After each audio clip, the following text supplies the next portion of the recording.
Hi ನಮಸ್ಕಾರ ಎಲ್ರಿಗೂ. So ನಾವು ನ್ಯೂಸಲ್ಲಿ ಕೇಳ್ತಾನೆ ಇದ್ದೀವಿ ತ್ವಿಷಾ ಶರ್ಮಾ ಮರ್ಡರ್ ಕೇಸಾ ಅಥವಾ ಸೂಸೈಡಾ ಅಂತ. ಸೊ ಇವತ್ತಿನ ಟಾಪಿಕ್ ಆಫ್ ಡಿಸ್ಕಷನ್ ಅದಲ್ಲ, ಬಟ್ ರಿಲೇಟೆಡ್ ಟು ದಿಸ್ ಇದರಿಂದ ನಾವು ಏನು ತಿಳ್ಕೊಬೇಕು ಅಂತಂದರೆ, so one suggestion to every parents, like ಯಾರಿಗೆ ಹೆಣ್ಮಕ್ಳಿದ್ದಾರೆ ಅವರು ಹೆಣ್ಮಕ್ಳನ್ನ ಮದುವೆ ಮಾಡಿಕೊಟ್ಟಿದ್ದಾರೆ. ಈಗ ನಿಮ್ಮ ಮಗಳು ಗಂಡನ ಮನೆಯಲ್ಲಿ ಚೆನ್ನಾಗಿಲ್ಲ, if she is not feeling safe, please respect her emotions and ಅವಳನ್ನ ಕರ್ಕೊಂಡು ಬನ್ನಿ.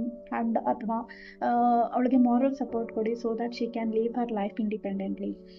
ಅದೇ ಥರನೇ every woman who are married, please ಈ ಥರ ಯಾವುದಾದ್ರೂ ಸಿಚುವೇಶನ್ ನಿಮ್ಮ ಮನೇಲಿದ್ದರೆ, ಅಥವಾ if you are not feeling safe, whether it is physical harassment or mental harassment, please ಅದಕ್ಕೆ ವಾಯ್ಸ್ ರೇಸ್ ಮಾಡಿ. ಇಲ್ಲ ಅಂತಂದರೆ ಆ ಲೈಫಿಂದ ಹೊರಗಡೆ ಬಂದು ನಿಮ್ಮ ಲೈಫನ್ನು ನೀವು ಪ್ರೊಟೆಕ್ಟ್ ಮಾಡ್ಕೊಳ್ಳಿ. ಬಿಕಾಸ್ ಜೀವಕ್ಕಿಂತ ದೊಡ್ಡದು ಯಾವುದೂ ಇಲ್ಲ.